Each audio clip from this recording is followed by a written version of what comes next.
Nous restons toujours dans l'actualité religieuse pour évoquer cette fois-ci le culte apothéose marquant les festivités des 7 ans de l'église Jérusalem's Blessing. Démarré depuis le 2 mai dernier, c'est avec un culte spécial que les rideaux sont tombés sur la célébration des 7 ans d'existence de cette église qui est en forte progression dans la banlieue ouest de Lomé. Retour sur ce culte dans ce reportage d'ACTV présenté par Blandine Somassou.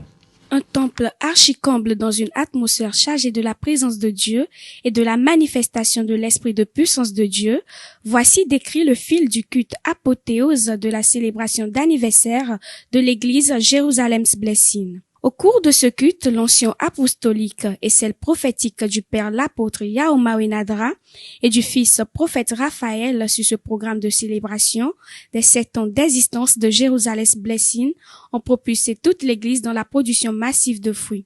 Je voudrais tout d'abord remercier le prophète Raphaël, qui est un de mes fils spirituels.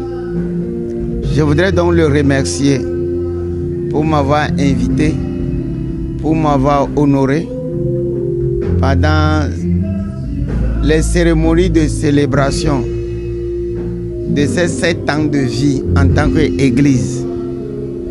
J'ai vu une église très réveillée, une église prophétique et vivante, et je voudrais d'abord le féliciter pour le travail accompli.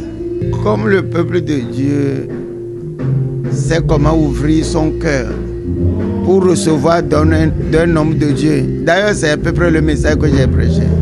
Le travail était très facile parce qu'ils ont beaucoup réussi. Et à cause de l'ouverture de leur cœur, le Saint-Esprit travaillait librement.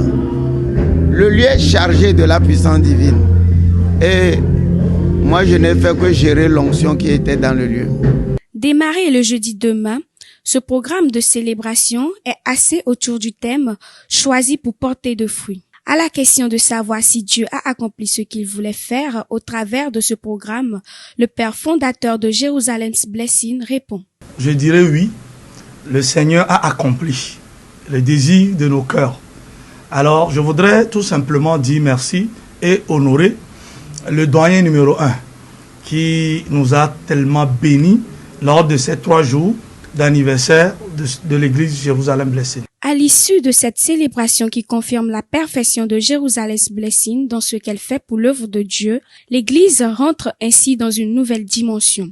D'abord, lors de prêche du doyen numéro 1, apôtre Yahoma Wenadra, il a mentionné quelque chose où il disait, il a eu une vision que l'église là, après cette convention, va rentrer dans une nouvelle dimension. Alors je voudrais vous dire en tant que prophète que ce qui s'est passé lors de ces 3 jours, franchement, l'église est allée dans une nouvelle dimension. Et c'est ce qu'on espérait. Et mission accomplie. Alors je voudrais vous dire que 7 ans, comme la Bible le dit, et les anciens et les doyens aussi le disent, que 7 ans parle de la perfection. Alors ce qui est parfait. Je crois que juste après cette rencontre, nos vies ne seront plus jamais la même. On a été bénis et désormais, nous sommes devenus des porteurs de fruits. Nous allons courir dans tous les sens, dans tout Lomé, pourquoi pas dans tout le Togo ou dans toute l'Afrique ou le monde entier, gagner des âmes pour Christ. Le prophète Raphaël Kpikpassi, comme agent de prospérité d'après son père spirituel, est une personne assez connue de par ses prophéties qui ne tombent jamais à terre sans accomplissement. Une voix témoigne sur le parcours du prophète, en l'occurrence sur cette célébration apothéose du 7e anniversaire de son église. J'ai eu à le suivre, il a progressé normalement, et il a progressé crescendo, en allant toujours de l'avant. Et il a été une bénédiction pour moi-même et pour beaucoup de gens que j'ai eu à amener vers lui quand ils étaient en difficulté. Je crois que c'est un vrai appelé de Dieu qui a une mission pour cette nation et pour les nations. Au rang des prophètes de la jeune génération dont Dieu se sert puissamment, figure sans nul doute le prophète Raphaël Kpikpassi de l'église Jérusalem's Blessing. Et pour le faire monter en grade dans son ministère prophétique, son père spirituel l'a oint d'une bouteille d'huile d'onction fraîche.